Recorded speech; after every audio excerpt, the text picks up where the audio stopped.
My name is Ethan Parker, and I never thought I would fall in love again after losing my wife. Some pain doesn't fade. It simply learns how to stay quiet. 3 years ago, cancer took Emily from me. One moment, she was laughing in our kitchen, teasing me about my terrible cooking.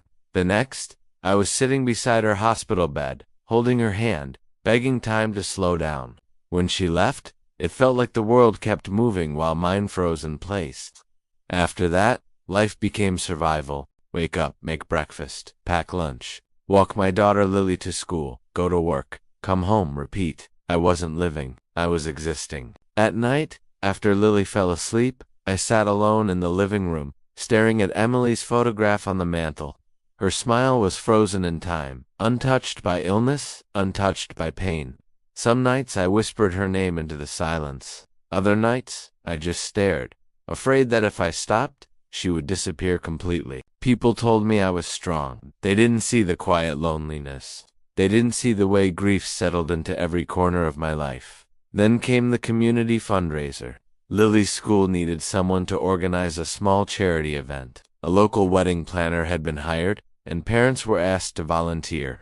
I signed up mostly to stay busy. That's when Clara Bennett walked into my life. It was a rainy afternoon when she arrived at the school gym, clipboard tucked under her arm, dark curls falling loosely around her face. She looked calm and professional, but her eyes held a sadness I recognized instantly. "Hi," she said gently. "I'm Clara. I'll be coordinating the event." Her voice was soft, steady, kind. I nodded. "Ethan, my daughter goes here. Nice to meet you." That should have been the end of it. Just another introduction, just another stranger. But something about her presence unsettled me.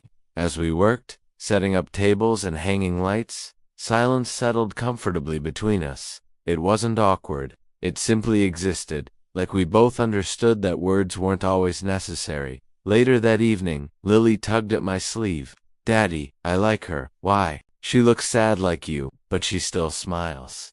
That night, lying awake in bed, I realized something unsettling.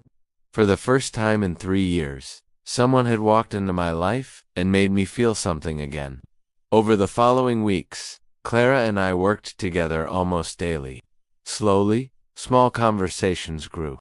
One evening, while stacking boxes near the stage, Clara paused. "I used to plan weddings." "Used to," she nodded. "Big ones, elegant venues, candlelit aisles, the whole fairy tale. I was supposed to have one of my own." Her fiancé Daniel had died in a highway accident just weeks before their wedding. "He never even made it to the hospital," she whispered. I tried staying busy afterward, but every wedding felt like reopening the wound. "I understand," I said quietly, and I did. From that moment on, something unspoken formed between us. Lily adored Clara instantly. She proudly showed her every drawing and every small achievement.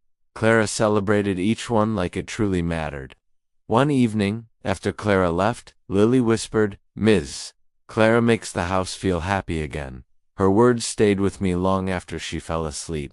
Clara slowly became part of our routine. She stayed late to help Lily with homework, joined us at the park, and sometimes came for dinner. One Saturday, Lily insisted Clara join us for movie night. That night, our couch was crowded with blankets, popcorn, and soft laughter. Lily fell asleep halfway through the movie, curled against Clara's arm. I watched Clara gently brush my daughter's hair back, and something inside me softened. Later, as we washed dishes, Clara said, "You're an incredible father. I'm just doing my best." "Your best is more than enough." Our eyes met. For a moment, neither of us looked away. Then fear rose. I stepped back. I should check on Lily. That became my pattern. Every time emotions surfaced, I retreated, because feeling meant risk, and risk meant loss. One night, Lily asked, "Daddy, do you like Miss Clara? She's my friend." "No." "Do you like her?" Before I could answer, she whispered, "Mommy said you should be happy again. She told me in the hospital." Tears burned behind my eyes. That night, I sat alone in the dark, whispering, "I'm scared." I started pulling away. Short replies, professional distance, less eye contact. Clara noticed. One rainy evening, after closing up the gym, she asked, "What are we doing, Ethan?" "I don't know. If you don't feel anything, Just tell me. I do, I admitted. That's the problem. Why? Because I'm terrified of losing someone again. Pain doesn't mean love was wrong, she whispered. It means it was real. Her words shook something loose inside me, but fear still held control. That night, she walked away believing I'd chosen grief over hope. I stood alone in the empty gym, staring at the rain streaking down the windows. Then I ran.